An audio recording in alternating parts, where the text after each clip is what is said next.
Hey everybody, and welcome to Bible class. Can you find in your Bibles the Old Testament book of Numbers? Numbers chapter 11 is where we're going to launch together in our Bibles in just a few moments as we continue to explore You Shall Be My People. We're walking with the children of Israel through Exodus, Leviticus, Numbers, Deuteronomy. Most recently, we've been with them at Mount Sinai.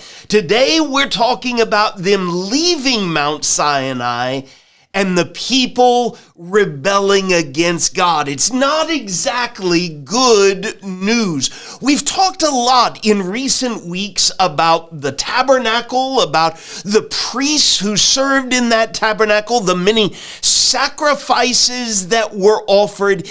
Israel spends many months there at Mount Sinai.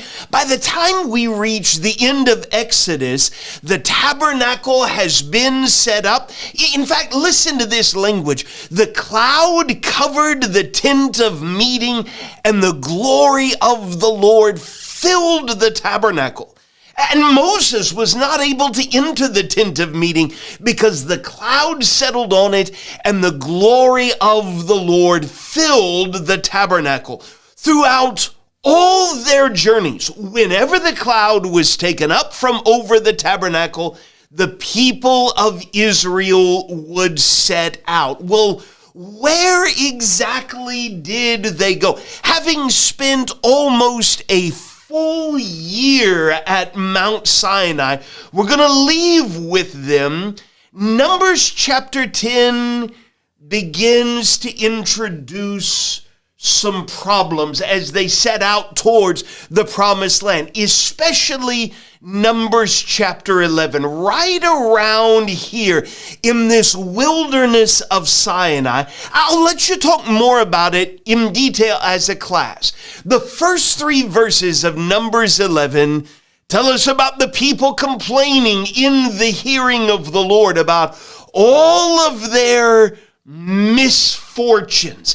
A little further, right in here, Numbers chapter 11, verses 4 through 35, we read about the rabble that was among the people. Some people that just don't have good hearts, good mindsets. They have a strong craving, and it leads the people to complain. Again, about the manna that God was providing day by day. And we might talk about it together as a class, how they longed for the food back in Egypt. Do you see anything wrong with that? Anything maybe even that you and I can learn from? We'll talk about that together as a class. Right around here in Numbers chapter 12, even the leadership of Moses is challenged by his own brother Aaron, his own sister Miriam. And with all of these grumblings, all of these protests, we might talk about it together. There are very serious consequences. But for the rest of our video, I want to zero in with you Numbers chapter 13. Having left Mount Sinai and made their way up here, you can see the promised land is right here in the land of Canaan, and they're right there on the doorstep. Let's listen in. Numbers 13, verses 1 and 2. The Lord spoke to Moses, saying, "Send men to spy out the land of Canaan." That's where Abraham and Isaac and Jacob lived in tents. It was the land that God promised them. But ever since the days when Jacob was very, very old, God's people, the children of Israel, had been over here in Egypt. It's been more than 400 years. And now God says, listen to this language, I am giving it, the land of Canaan, which I am giving to the people of Israel. Moses sends those spies up into the land. Verse 17 of Numbers 13, Moses sent them to spy out the land of Canaan and said to them, go up into the Negeb and go up into the hill country and see what the land is, and whether the people who dwell in it are strong or weak, whether they are few or many, and whether the land that they dwell in is good or bad, and whether the cities that they dwell in are camps or strongholds, and whether the land is rich or poor, and whether there are trees in it or not. Listen to what he says to these spies. Be of good courage and bring some of the fruit of the land. 12 spies go up into this land, and they spend the next 40 days. Eventually, in Numbers chapter 13, they come back down to where the children of Israel are encamped, just outside of the land. Look at verse 27. The spies say, we came to the land to which you sent us. It flows with milk and honey, and this is its fruit. They bring back this giant cluster of grapes that they have hanging on a stick, and 2 men are carrying this giant cluster of grapes. It is amazing, these spies say. It is a good and a fruitful land.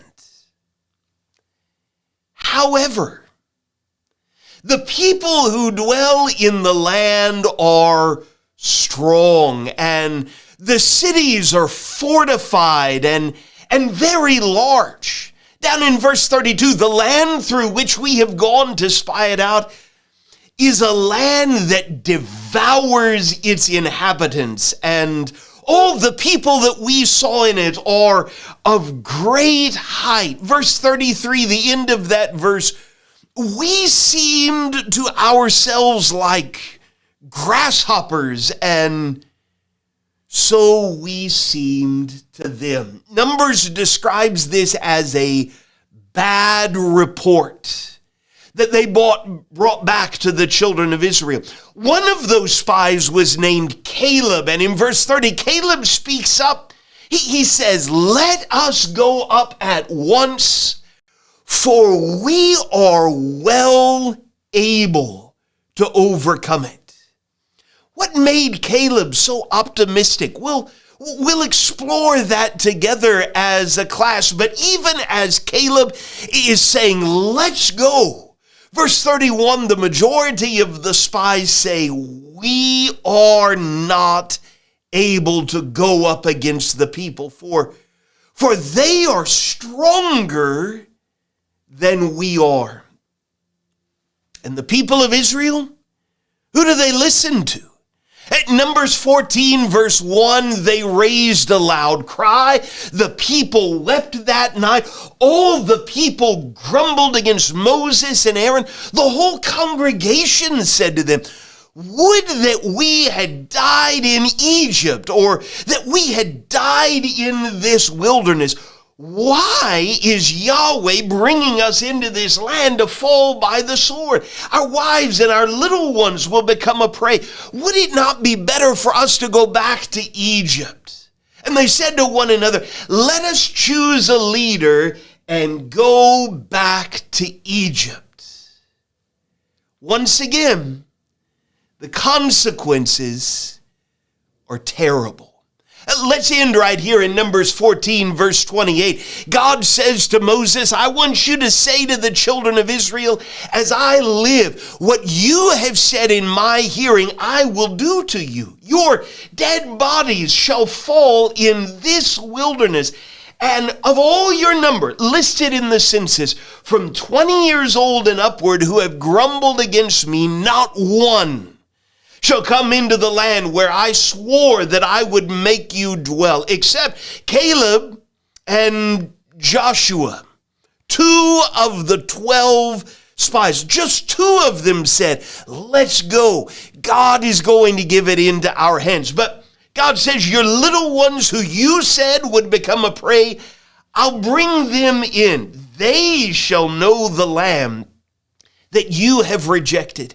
But as for you, your dead bodies shall fall in this wilderness, and your children shall be shepherds in the wilderness.